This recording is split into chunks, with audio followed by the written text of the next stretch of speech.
결혼식이 아니라 혼인 예배를 드려서 참 좋았습니다.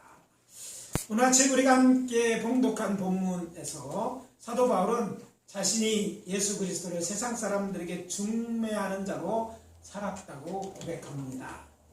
따라서 저는 오늘 본문을 통해서 하나님께서 우리에게 주시는 메시지를 중매쟁이가 되자라는 제목으로 전하고 은혜를 나누려고 합니다. 오늘의 첫 번째 메시지는 이것입니다. 복음을 전하는 것은 세상을 예수의 신부로 중매하는 것이다. 따라해 봅시다. 복음을 전하는 것은 세상을 예수의 신부로 중매하는 것입니다. 여기서 세상은 세상 사람들을 의미해서 이렇게 말씀을 드린 것입니다. 오늘 본문 말씀이 기록되어 있는 고린도 후서는 사도 바울이 고린도 교회에 써보낸 세 번째 편지로 알려져 있습니다. 잘 아시는 것처럼 고린도 교회는 AD 49년경 바울이 2차 전도 여행 중에 실로아노와 디모데와 함께 로마에 여러 주도가 있는데 그중 아가야도의 주도였던 고린도에서 약 18개월 동안 머물며 개척한 교회입니다. 바울은 젊은 부부 신자인 아굴라와 브리스길라의 집에 유숙하면서 복음을 전함으로 교회를 세워놓고 떠났습니다. 그러던 중 고린도 교회에 문제가 생기자 저들은 이런 문제를 어떻게 처리하면 좋을지 지시서를 써서 사람을 통해 전달하였고 이 일에 대한 바울의 답장이 고린도전서였습니다. 이후에 또 이제 이 문제에 대해서 해결을 위해서 고린도 교회를 바울이 방문하기도 하였지만 문제가 그렇게 쉽게 해결되지는 않았습니다. 그래서 지금은 사라졌지만 중간 편지 또는 눈물의 편지를 다시 써보냅니다. 이게 두 번째 편지이지만 이 편지가 사라졌기 때문에 이제 지금까지 전해지는 건 세 번째 편지, 이것을 써보낸 것이죠. 그것이 바로 고린도 후서입니다. 바울을 반대하는 사람들이 고린도에는 있었고 또 자신의 사도권에 대하여 도전하고 있었기 때문에 자신을 비난하고 또 자도의 사도권을 부인하는 이들을 향해 이제 바울은 이 후서, 고린도 후서를 통해서 저들이 무엇이 잘못되고 자신이 어떤 사람인지 알리기 위한 것입니다. 이 편지에서 바울은 자신의 사도직에 대하여 변호하면서 그는 자신이 어떤 일을 하고 있었는지 말한 내용 중 일부가 오늘의 본문인 것입니다. 내가 너희를 정결한 처녀로 한 남편인 그리스도께 드리려고 중매함이로다. 아시는 것처럼 중매란 국어사전적 의미는 두 집안이나 남녀 사이에 혼인이 이루어지도록 중간에 서로 소개해 주는 것을 말하는데 바울은 자신이 이렇게 중매하는 중매자가 즉 중매쟁이가 되었다고 말하는 것입니다. 유대인의 랍비 문홍은요 하나님을 최상위의 짝을 지어주는 분 곧 결혼 중매자로 소개하고 있습니다. 아담에게 하와를 만들어 짝 지어주신 것처럼 짝 지어주는 일을 하나님이 하시고 계시겠다 이렇게 묘사한 것입니다.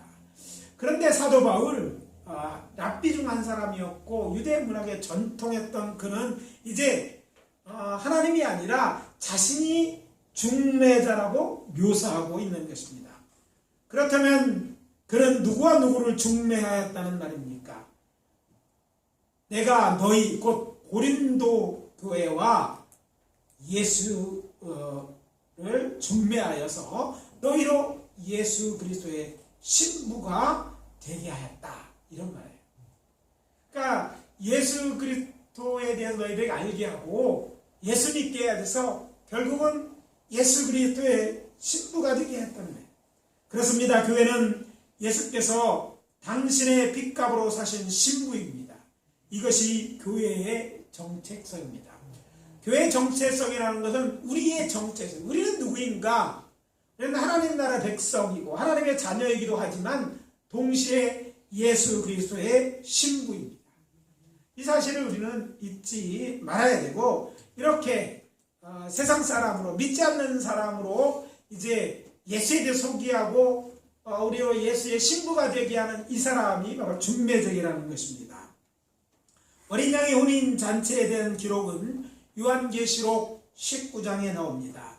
온 세상을 심판하신 우리 주 예수 그리스도께서 이제 다시 세상에 오시는데 이번에는 공중에 먼저 재림하시게 되고 그곳에서는 어린 양의 혼인잔치가 열릴 것임을 말하고 있습니다. 요한계시록 19장 7절서 9절입니다.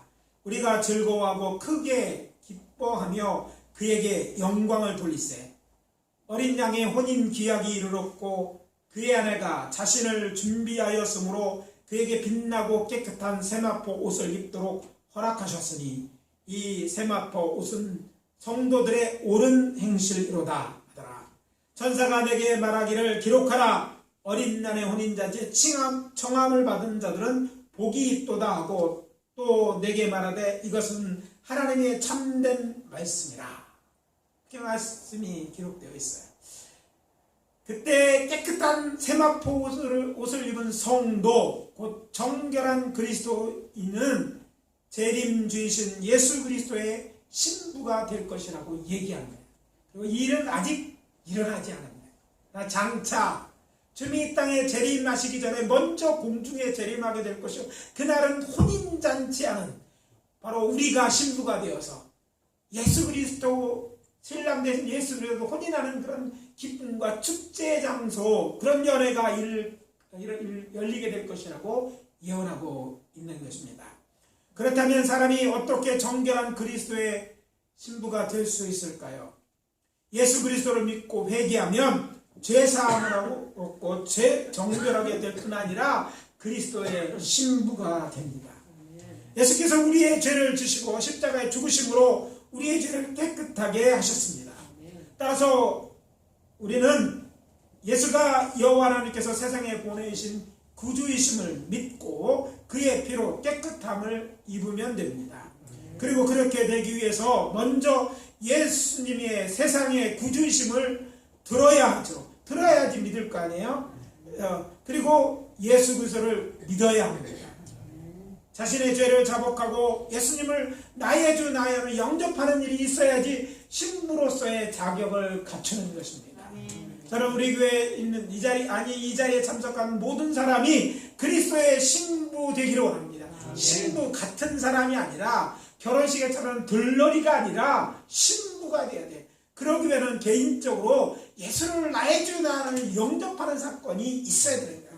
예수를 구주로 믿고 또 우리의 죄를 자복하고 예수님을 나의 마음에 영접할 때 그는 비로소 신부가 될 수 있는 것이고 주의 재림하신 그날 우리가 혹시 먼저 잠들었다면 그 무덤에서 일어나서 하늘로 휴거하는 일이 있게 될 것이고 우리가 살아있을 때 주님이 오시게 된다면 수요일 저녁에 오면 안 되겠죠. 너무 작아서.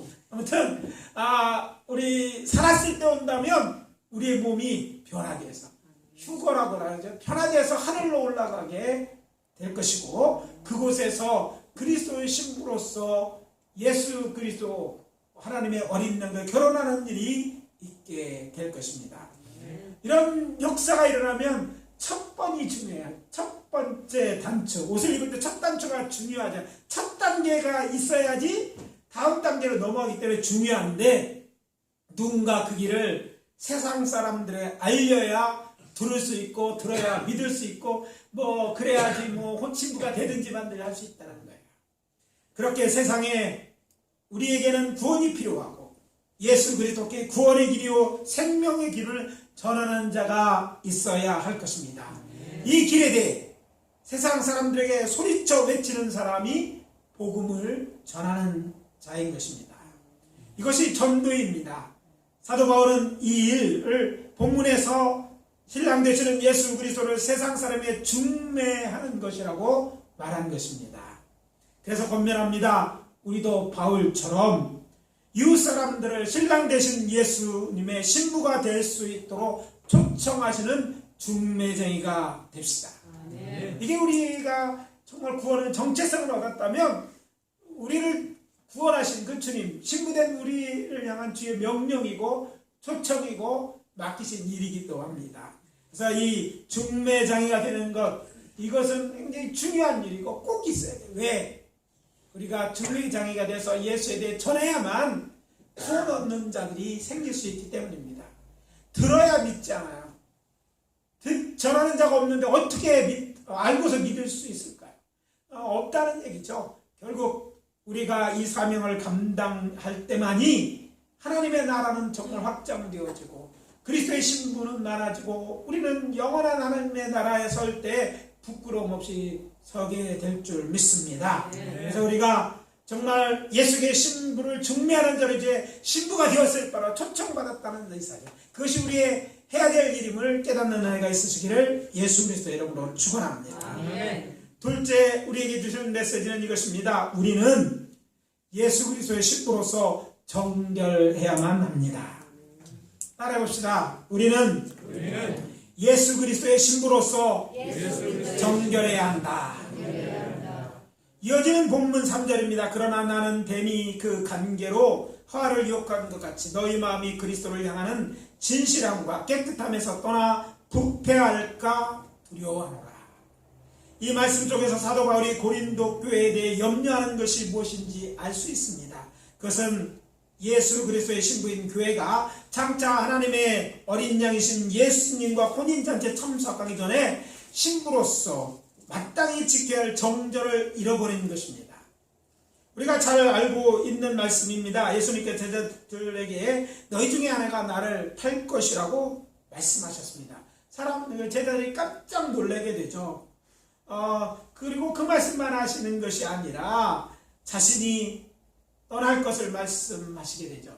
그때 베드로가 나서서 어디로 가시는지 묻습니다. 그러자 예수님은 자신의 가는 곳에 너희는 지금 따라올 수 없으나 나중에는 따라올 것이라고 말씀하십니다.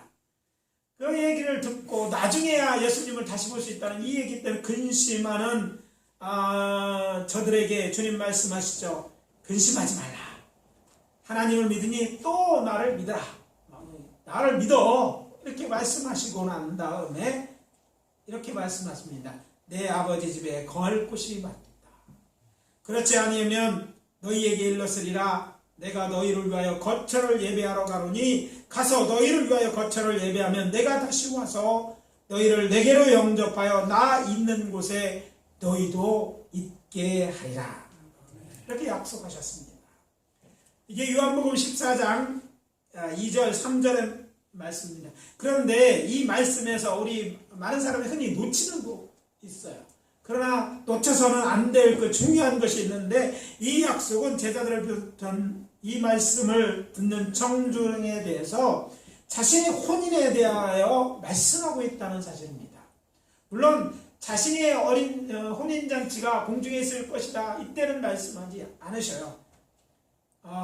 그렇지만 적어도 이 말씀을 듣는 청중들은 그렇게 이해했다는 거예요. 여기 유대인과 우리 이방인들의 차이점이 있습니다. 그리스도인이 아버지 집에 들어가는 것, 즉 예수 믿는 자들이 아버지 집에 들어간다는 것은 우리가 하나님의 양자이기 때문에 당연히 아버지의 집에 갈 것이라고 이렇게 보통 생각하지만 사실 저들의 문화에서 이 약속은 신랑이 약속한 신부에게 하신 약속이기 때문에 그래요. 우리가 예수 믿으니까 하나님 자녀 되었으니까 아버지 집에 당연히 가야 되는 말씀으로 받아들이지만 당시 이 말씀을 듣는 사람, 오늘날 유대인도 마찬가지, 그들은 그렇게 듣지 않는 거예요. 성경이 분명히 아버지 집에 거할 거처를 예비하면 분명히 아버지니까 아들이 가야 되는 당연하고 생각하는데 아니라는 것이죠. 성서시대 유대인들의 결혼은 중매 결혼이었어요. 과거에 우리나라도 중매 결혼이었어요. 저들의 결혼 관습은 이렇습니다.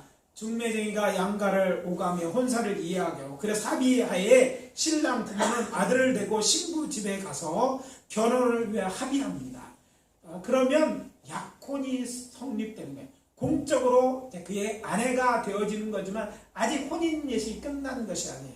문제는 이제 당시에 고대 근동지방은 아내를 데려갈 사람이 있으려면 그들이 머물 곳을 만들어야 돼요. 한 가정을 이루려면 방을 준비해야 되는 거예요. 방을 준비하는 것으로 자녀가 맞는데 이 동굴집을 만드는 거는 그들이 같이 살 수 있는 집을 하나 만들어야 돼. 동굴을 파가지고 만들어야 되고, 또 이게 사막 유목면이라면 천막을 하나 새로 구입하고 거기다 방을 꾸며야 돼. 이게 다 끝나야지. 난 혼사를 우리가 집이 중요하잖아. 그 당시는 집이 중요한 거야. 같이 살 집이 마련돼야지 그때 가서 비로소 온전한 결혼식이 열리는 거야. 준비되면 신랑 아버지가 다 준비됐냐? 그러면 이제 가자. 몇 월 며칠. 그래서 그들에게 이제 그 신부네 집으로 가서 거기서 신부를 데려옵니다. 그래서 신부를 이제 자기가 살 집 있는 아버지 집에 데려온 다음에 신부를 위해 혼인잔치를 열고, 그때 이제 최종적으로 결혼이 완성되고 그 집에 들어가 사는 것이 바로 고대 근동지방의 이제 혼인 예식이고 가정을 꾸미는 것이었습니다. 그렇기 때문에 예수님의 제자들은 예수님의 약속을 내 아버지 집에 거처가 마련되면 내가 다시 와서 너를 데리러 오겠다는 약속, 흔히 듣던 얘기였어요. 뭐 할 때마다 듣는 거예요. 결혼할 때 한 얘기고 들은 얘기였단 거죠. 네, 당시 문화에서 생각하시는 양자되는 일은 그리 많지 않았어요. 그들에게 흔한 건 누구나 다 거기는 당시에는 결혼을 했고, 결혼했기 때문에 이 내용이 무슨 얘기 잘 알고 있고, 또 그들의 문화 속에서 이해될 수 있는 그런 말씀이었던 것입니다. 그리고 앞에서 말씀드린 것처럼 요한복음을 기록한 요한이 쓴 계시록 19장의 어린 양 혼인잔치에 대한 예수의 말씀에 나오는 것입니다. 그렇게 이해하면 오늘 본문인 3절의 말씀이 예수 그리스도의 신부에 대한 말씀이라는 것을 알 수 있다는 거예요. 자, 이전까지 알고 있던 것을 이제 버리세요. 좀 더 정확하게 유대인의 관점에서, 성서를 기록한 당시의 관점에서 이제 그걸 알았다면 이 말씀을 다시 봐야 되는데, 바로 이것은 신랑된 예수를 맞기 위해서 신부가 어떻게 준비하고 있어야 하는 얘기로 들어야 된다는 거죠. 그래서 교회는 신랑이신 예수 그리스도의 신부로서 신랑이 거처를 예비하고 데리러 올 때까지 주의 약속을 믿고 순결하고 정결하게 살아야 되는 거예요. 그렇다면 그리스도의 신부로서 정결하게 산다는 것은 어떻게 사는 것일까요? 사도 바울은 말합니다. 두 가지를 말했는데, 먼저 신랑된 예수 그리스도의 마음이 진실해야 된다, 이렇게 말하죠. 바울은 이 말을 이렇게 썼습니다. 너희 마음이 그리스도를 향하는 진실함과 깨끗함에서 떠나 부패할까 두려워하노라. 근데 앞에 보면 뭐예요? 그리스도를 향한 진실함이 너에게 있어야 된다, 이 말씀을 하고 있는 것이죠. 즉 바울은 지금 예수 그리스도의 신부인 교회에 너희 마음이 변질될 것을 염려하고 있어요. 자, 이렇게 아이를 보통 최소한 1년은 걸렸어요. 자, 돌 파가지고 방을 만들고 살집을 만들라는 건 쉬운 일이 아니에요. 몇 년 걸릴지도 모르는 일이에요. 왜? 돌을 해야 되는데 농사질 때 농사해야 되고 남은 시간 내서 이렇게 해야 돼요. 물론 신랑은 열심히 했을 거예요. 신부를 빨리 만들고 열심히 했을 거예요. 근데 일이라는 것은요, 이 젊은 사람들이 일이라서 잘 몰라요. 사실은 그런 경험 있는 아버지는 알아. 저렇게 일하는 거 보니까 내년에는 신부를 데려올 수 있게 없겠다. 알죠? 정말 열심히 일해야만 그것이 완성되는 거예요. 물론 돌집이 아니고 이렇게 돌을 싸서 집을 짓는다든지 장막을 이런 거는 돌을 만들고 하는 일은 훨씬 쉬울지 모르지만 보통 1년 이상 걸리는 거예요. 신부는 그 이상 신부의 약속한 폐물을 가지고 신랑이 이제 오나 저제 오나 기다려야 되는 거예요. 근데 기다리는 신부들은 적어도 그 기간 동안 마음이 변하죠. 신랑이 늦게 온다고 마음이 변하면 이 결혼이 온전한 결혼이 되지 못하기 때문입니다. 그래서 이 말을 쓴 것이죠. 상대방에 대한 마음이 진실이 아닌 것은 매우 위험한 일입니다. 인간사회에서도 부부관계의 가장 위험한 적은 변심이죠. 그런데 신랑 되신 예수 그리스도의 마음이 진실이 아닌 것은 그것보다 아는 것보다 더 위험한 일이기 때문이기 때문에 진실이어야만 되는 거예요. 그러니까 결혼식이 중요한 게 아니라 마음이 진실한 게 중요하기 때문에 이 말을 하고 있는 거예요. 우리의 구원이 전적으로 하나님의 은혜로 된 것일진데, 우리를 사랑하사 우리 대신 십자가를 지신 예수 그리스도를 나의 주 나의 하나님 믿는 그 믿음을 우리가 굳게 지켜야만 우리 신부로서의 온전한 자격이 있는 거예요. 사람은 늘 어떤 행위나 뭐 이걸 통해서 보지만 제일 중요한 게 마음이 아니에요. 그 마음이 진실할 때 우리는 신부로서 정절을 지켜. 몸은 육체 정절도 지켜야 되지만 마음이 더 중요하다는 얘기인 거죠. 그리고 하나 더, 바울은 지금 그리스도의 신부인 교회가 깨끗함에서 떠나 부패할까 염려한다고 말해요. 무슨 얘기입니까? 죄를 지음으로 말미암아 더러워질까 염려하고 있는 거예요. 사실 결혼식장에서의 꽃은 신부와 신랑인데 그 중에 신부가 더욱 돋보이잖아요.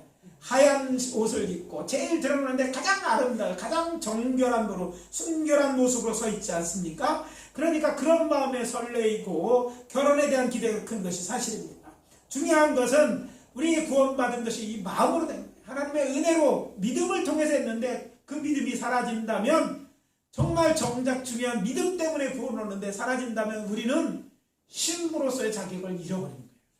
우리에게 중요한 것은 예수를 나의 주, 나의 하나님을 믿는 그 믿음인 거예요. 다른 것을 주님은 보지 않았어요. 우리가 돈을 얼마나 많이 갖고, 우리가 얼마나 잘생겼고, 우리의 경력이 화려한 것들이 예수 그리스도의 신부로서의 자격이 아니었어요. 만약 그것을 따졌다면 과연 그리스도의 신부로 이제 낙점될 수 있는 사람이 우리 중에 있었을까요? 저는 아니라고 생각해요. 그렇게 생각하시는 분이 이 자리에 계실지 모르지만, 그런 것 때문에 구원한 거예요. 우리가 잘한 무엇이 아니라 하나님은 우리를 사랑하시고 우리를 정말 우리의 믿음을 보시고 우리로 하여금 정말 당신의 그 피로 구원하신, 그렇게 사랑한 그 사람으로 우리가 믿기만 하면 그리스도의 신부로서의 자격을 주시고, 그렇게 우리는 그리스도의 신부가 됩니다. 우리는 구원받은 것은 교회에서 조금 헌신했기 때문이 아니에요. 우리가 뭔가 그런 것을 드렸기 때문이 아니라 바로 예수 그리스도를 나의 주 하나님으로 그 사랑을 받으려는 그 마음을 모시고 구원했는데, 그 마음이 깨끗해야 되고, 또 나가서 여기 뭐냐면 그렇게 깨끗함을 입었다면 이제 더 이상 죄하고 가까이 해야 되고 예수 그리스도의 신부답게 정결해야 되는 거예요. 순결해야 되는 거예요. 그런데 바울이 이런 것을 염려되는 이유가 있어요. 사람들은 예수에 대한 복음을 듣고 구원 얻을 때는 정말 순절한 마음으로 예수를 받아들이지만 쉽게 세상 사람, 세상의 유혹에 빠져서 넘어져 죄를 짓는다. 그래서 죄를 짓고 그 죄가 커져서 정말 구원을 잃어버리게 할까봐 염려했던 거예요. 그리고 그 죄 중에서 제일 무서운 죄, 그게 뭡니까? 순결을 잃어버리는 것이죠. 특별히 동서고금을 막론하고 혼인에 있어 순결은 가장 중요한 전제 조건이지 않습니까? 아무리 세상이 변했다 할지라도 변하지 않는 가치가 있게 마련입니다. 신부로서 신랑에게 부끄러움이 없다는 것은 바로 순결을 유지함에 있어서의 아주 굉장히 이 점이 굉장히 중요하다는 말씀을 드리고 있는 거예요. 여호와께서 아담을 위하여 돕는 배들은 하와를 창조하셔서 그에게 이끌어오시자 아담은 말합니다. 남자가 부모를 떠나 그의 아내와 합하여 둘이 한 몸을 이룰지어다. 자, 결혼 후에 둘이 한 몸을 이뤘다는 것은 결혼 전까지는 뭐예요? 정결하고 있다가 결혼한 후에서는 이제 하나님의 남편이 되고 아내가 되었다는 그런 얘기가 있습니다. 이를 의미하고 있는 것이죠. 따라서 예수 그리스도의 신부로서 교회가 정결함에도 불구하고 죄를 지음으로 자신을 더럽힌다면, 그 죄 가운데 살아간다면 신부로서의 자격을 잃을 수 있는데, 안타깝게 고린도 교회 내에 그런 죄가 하나님이 보시기에 정말 예수 믿는 자답게 신부답지 않은 죄가 그들 가운데 만연해 있었고, 또 그것이 죄라고 지적했음에도 회개하지 않고 그대로 있는 거예요. 죄 가운데 사는 거예요. 그러면 그 죄 가운데 살고 이렇게 될 때 깨끗함을 입는 것, 주름을 없인 계속 죄 가운데 산다는 것은 우리가 생각하는 거, 내가 옛날에 믿은 그 믿음, 옛날에 용서받은 그것하고 비교할 수 없는 거예요. 그것만 갖고 된 게 아니에요. 우리의 믿음은 늘 현재여야 하는 거예요. 현재. 지금 그런 죄 가운데 산다면 지금 다시 오셨을 때 과연 구원받을 자가 있냐. 하나님의 은혜가 크시지만 우리는 늘 성결하게 살아야 되는 거죠. 그리스도의 신부답게. 아직 온전한 구원을 이루기 전이잖아. 그때까지 하나님 말씀대로 살아야 돼. 더 이상 과거같이 죄 가운데 살아서는 안 됐는데 그렇게 사는 것을 염려했다는 것입니다. 그리고 무엇보다 순결에 대한 이야기할 때 정말 그리스도께서 정말 용납하기 힘든 것은 그것은 영적인 간음이라는 사실을 알아야 돼요. 이것은 단지 그리스도의 신부인 교회가 하나님 말씀으로 죄를 짓는 것이라고 생각하지 마시기 바랍니다. 왜냐하면 일반적으로 결혼 전에 어떤 죄도 뭐 결혼할 때 다 용서하지만 그래도 결혼했을 때 아니 직전에도 용서 안 되는 것이 있다는 것은 간음에 대한 얘기예요. 그냥 이 남편이 아니라 다른 사람하고의 어떤 간음, 자기가 결혼하는데 마음속에 다른 사람을 붙고 살아간다든지 관계를 계속한다는 것은 다른 어떤 죄는 용서돼, 그건 용서 안 되는 죄라고 있는 거예요. 이게 가장 큰 것처럼 예수 그리스도를 믿는 저희들, 그리스도의 신부된 저희들도 주의해야 될 것은 예수 그리스도 말고 다른 신을 섬기는 자로서는 하나님의 어린 양에 참여하지 못하게 될 것이라고 이제 이야기하는 것처럼 보이기 때문입니다. 사절에 보면 우리가 전파하지 아니한 다른 예수를 전파하거나 또는 너희가 받지 아니한 다른 영을 받게 한다. 혹은 너희가 받지 아니한 다른 복을 받게 할 때 너희가 잘 용납한다고 말했기 때문입니다. 당시 고린도 교회도 이런 일이 있었어요. 이런 자들은요, 과연 그리스도의 신부로 적합한가? 적합하지 않다. 문제는 세상의 이제 신랑들은요, 신부가 뭔지는 잘 몰라요. 그렇잖아요. 다 어떻게 속에 들어가 보는 건 아니니까. 근데 예수님은 다릅니다. 예수는 우리 마음속에 다른 남자를 품고 결혼한지도 알고 무슨 얘기인지 아시죠? 다른 신을 품고 결혼한지 다 아시는 분이에요. 그렇기 때문에 우리는 겉과 속이 다를 수가 없어요. 그 앞에 신부로서 인정되려면 우리 속에는 예수 그리스도의 영이 있어야 될 뿐 아니라 우리는 예수를 우리 하나님으로 믿는 그 믿음에서 떠나지 말아야 되는 거예요. 다른 복음을 쫓아서는 우리는 구원을 받을 수 없는 거예요. 아무리 주님이 우리를 사랑하시려도 그 마음에 다른 신을 그런 것 하나님 용납하실 수가 없어요. 왜? 하나님의 자존심이 걸린 얘기죠. 하나님 내가 참신인데 거짓 신을 섬기고 또 이방인의 그걸 마음에 품고 두 신을 섬기하는 거 그건 용납할 수. 그래서 이제 그 요한계시록은 너희들이 차지도 덥지도 않은 자들은 내가 내쳐버리겠다 말씀하신 거예요. 그래서 우리는 이 말씀을 잘 기억해야 될 줄 압니다. 사실 여호와께서 이스라엘이 하나님 앞에서 악을 행하되 이방신을 섬기는 죄에 대해서 저들이 간음하였다고 표현하고 있습니다. 내가 배역한 이스라엘이 간음을 행하였으므로 내가 그를 내쫓고 그에게 이혼서까지 주었을 때 그의 반역한 자매 유다가 두려워하지 않고 자기도 가서 행음하는을 내가 보았노라. 예레미야 3장 8절입니다. 이 말은 뭐냐, 이스라엘이 정말 이방신을 바알과 아세라를 쓰는 그런 것 때문에 내가 그를 내쫓고 이혼했다는 얘기예요. 더 이상 내 아내가 아니다 라고 맞죠. 그를 버렸어요. 그런데 그의 반역한 자, 그의 이제 12지파 말고 다른 이스라엘의 두 지파가 나오죠. 유다와 베냐민, 즉 유다 나라가 남았는데 그들도 안타깝게도 그것을 보고도 두려워하지 않고 자기도 가서 행음함을 내가 봤다.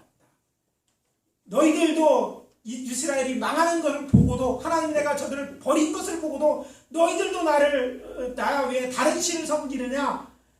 너희들도 간음하고 있구나. 이 얘기를 하고 있는 거예요.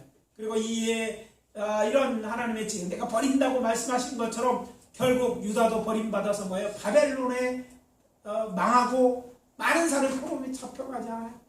그리고 많은 사람 죽고 이 유다라는 나라가 역사에 사라지지 않아요? 그러다가 이제 나중에 포로로 잡혀갔던 다시 유다가 시작되지만 그렇게 하나님은요 그 공의 하나님이시기 때문에 하나님이 기회를 주실 때 그 기회를 놓치면 하나님이 때가 되어졌을 때까지 그런 죄를 계속하고 있어요. 그 간음이라고 영적 간음이라든 우상을 섬기 다른 신을 섬기거나 또 죄짓고 있다면 그 마지막 때까지 그걸 회개하지 않으면 그 이상은 더 참고 기다리시는 분이에요. 사람들은 이렇게 생각합니다. 하나님은 자비로우시니까, 사랑이시니까 우리가 무슨 죄 다 용서할 것이다. 그건 네가 복음이에요. 성경은 그렇게 얘기해요. 하나님은요, 용서하고 기다리고 참으시지만, 자꾸 기회를 주시지만, 언젠가 그때가 되어지면 그때는 더 이상 용서가 없습니다. 하나님의 진노하심을 얘기해요. 이때까지 했는데 하나님은 버리실 걸 얘기하는 거예요. 하나님의 사랑이실 때문에 그렇지 않다고 생각한다면 착각이라는 거예요. 하나님은 사랑이시기도 하지만 하나님의 공의에 예수 그리스도가 십자가에 죽으셨다는 것은 하나님이 그만큼 사랑하신다는, 우리를 사랑하신다는 표이기도 하죠. 동시에 하나님이 죄를 얼마나 싫어하는지 아는 거예요. 하나님의 아들조차도 십자가에 달아 죽이신 거예요. 하나님의 공의입니다. 지금은 우리에게 정말 은혜의 때, 은혜의 시대라고 그러잖아요. 예수 믿을 기회가 있고 잘못된 회개할 기회를 주지만 주님이 언젠가 다시 오는 그때는 이미 그런 때는 지나간 거예요. 그때 믿음이 살아있을 뿐하면 그때 그리스도의 정죄 합당하게 죄에서 떠나고 이방신에서 떠나 있어야지 되는 거예요. 그래야만 휴가라는 거예요. 언제 그날이 올든지 아무도 몰라요. 갑자기 임하는 거예요. 이번에 있는 사태를 보면서 우리 많은 사람이 그 좁은 곳에 그 많은 사람이 상상을 못하다는 그런 일이 났어요. 갑자기 그들에게 사망이 온 거예요. 우리에게 언젠가 그런 날이 갑자기 올 것이다. 이게 성경이 마지막 때에 대한 말씀입니다.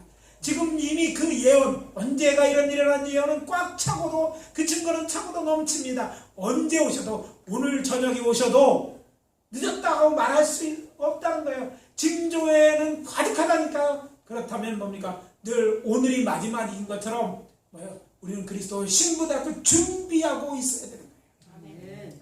우리가 살고 있는 한국사를 바라보면 이 말씀이 우리 세계에도 얼마나 중요한 말씀을 알 수 있게 된다는 거예요. 요즘 한국사회는요, 믿지 않는 자도 많지만 다른 종교를 가진 자도 많고 교회도 얼마나 많은 이단이 있는지 몰라요.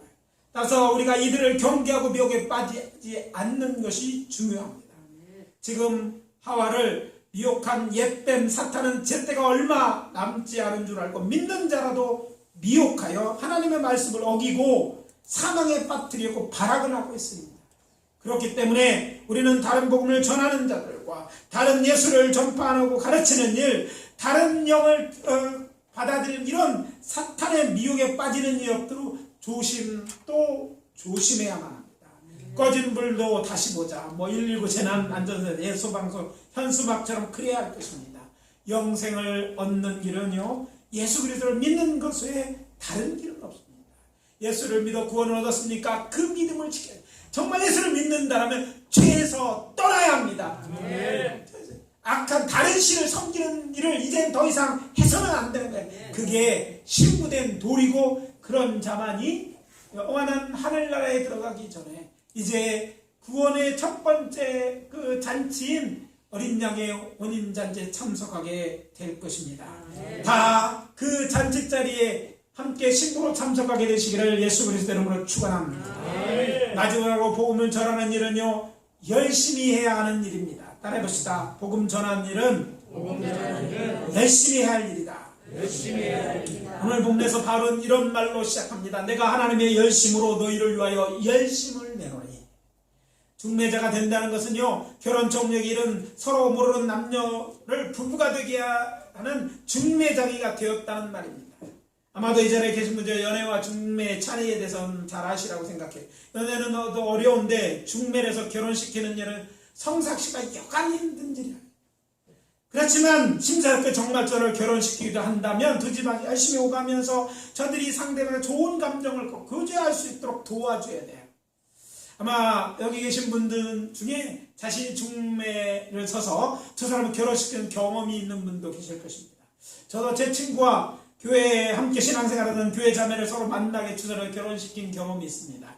이 중매라고까지는 할 수는 없겠지만 제가 저를 소개시키고 함께 만나고 사귀게 결국 결혼하게 되었는데, 그렇지만 조합원은 제 친구가 마음에 안 들 때 이 자매가 제게 이런 낙을 소개해 줬다고 바가지를 막 긁더라고요.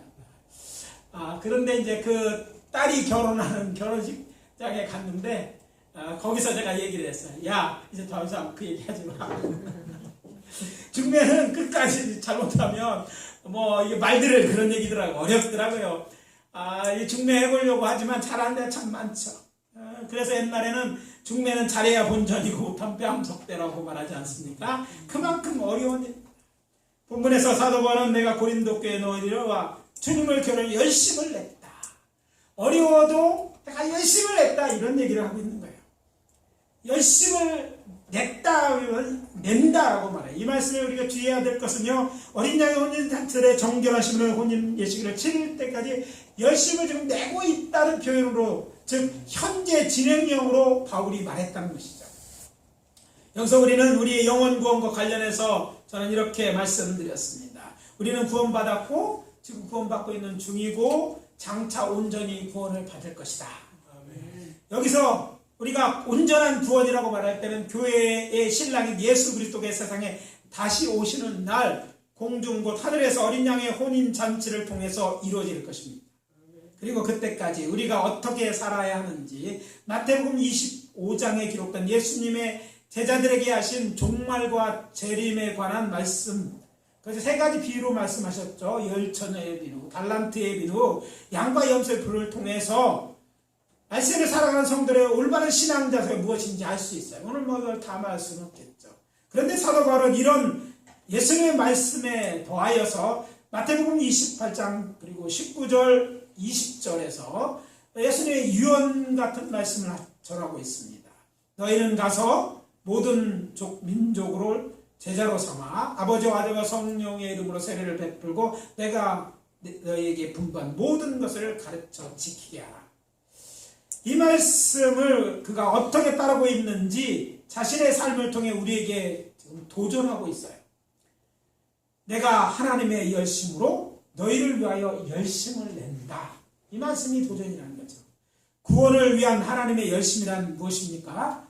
죄를 지나 영원히 멸망받을 수밖에 없는 죄인된 우리를 구원하기 위해서 하나님이 어떤 열심을 내면 다 끝까지 그 약속을요 창세기에 하셔요. 타락하자마자 하셨는데 결국 지금부터 2000년째 그 약속을 이룰 때 계속해서 하나님은 그를 멈추지 않으시고 마침내 당신의 아들 십자가에 죽이심으로 그 길을 여셨던 거예요.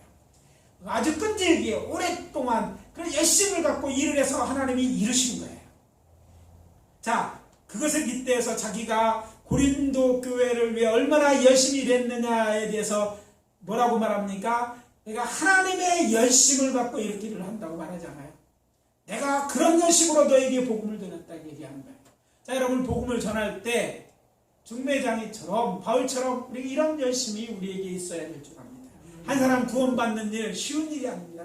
그러나 구원받게 하려고 한다면 복음을 전하는 데가 열심을 낼 때 그 열매를 맺게 될 것입니다. 하나님께서는 오늘 말씀을 통해서 우리에게 이런 구원의 열정이 있느냐고 지금 묻고 계십니다. 그래서 말씀드립니다. 저는 이제까지 어떠한지에 대해서는 묻지 않겠습니다. 대신 지금부터라도 우리에게 사도 바울이 가졌던, 아니 하나님이 우리를 구원하시려고 베푸신 그 열심, 곧 하나님의 열심이 우리에게 있게 해달라고 기도하고 또 바울처럼 복음을 전하게 열심을 내는 저와 여러분들이 되자고 외치고 있는 것입니다. 정말 여러분이 복음을 전하는데 최선을 다했습니까? 우리는 그러죠. 복음을 전하라면, 전도하라면 아예 나는 못해요. 그래서 전도가 되나 하고 말하는데 정말 최선을 다하고 그런 말을 하고 있는지 여러분 자신에게 물어봐야 돼요. 아니 저들이 죽어가고 있는데 죽은 자를 살리는 일을 그렇게 해도 되겠냐? 그게 사람으로 살아있는 사람으로 해야 될 일인가? 되물어야 된다는 거예요. 여전에 열심히 복음을 전해서 지금은 그렇지 못하다면 다시 전도에 관한 열정을 회복하고 열심히 복음을 전하는 자가 되시기를 예수 그리스도로 축원합니다. 오늘 말씀 마무리합니다. 복음을 전하는 것은 세상을 예수의 신부로 중매하는 것입니다. 우리는 예수 그리스도의 신부로서 정결해야 하고 또 복음 전하는 일은 열심히 해야 되는 거예요. 전도는 전도사가 하는 일이 아니라 우리가 해야 되는 거예요. 하나님의 자녀라면 또 우리가 구원받은 교회이고 또 더 나아가서 교회의 어떤 직분을 맡았다면 이 일만큼 누구의 양도해서도 안 되고 과거에 다 했다고 말해서는 안 돼요. 중요한 것은 최선을 다해야 돼요. 여러분 최선을 다합시다. 그래서 사람을 사입시다. 그래서 그리스도의 신부가 수가 많아지게 합시다. 이것이 주님이 우리에게 지금 바라시는 일이고 그렇게 하시기를 예수 그리스도 이름으로 축원합니다. 기도합니다. 아버지 하나님, 저희들을 중매장이가 되도록 부르시니 감사합니다. 사도 바울이 그렇게 살았고 그가 열심히 하나님의 열심으로 일을 행한 줄 압니다. 그리고 우리에게 오늘 이 말씀을 통해서 도전하시니 감사하고 이제 구원받은 자로서 정결하게 살 뿐 아니라 정말 다른 영혼, 죽어가던 영혼들, 우리의 사랑하는 가족들, 친구들, 세상 사람들이 정말 아버지 하나님이여 예수 믿고 영생에 이를 수 있도록 복음 전하는 자들이 되게 하여 주시옵소서. 언제 우리의 삶이 끝난지 알 수 없습니다. 언제인지는 알 수 없지만 주여 우리의 믿음이 있고 더 나아가서 우리가 주의 일을 하고 있을 때 주가 언제 오시든지 우리는 상관이 없는 줄 압니다.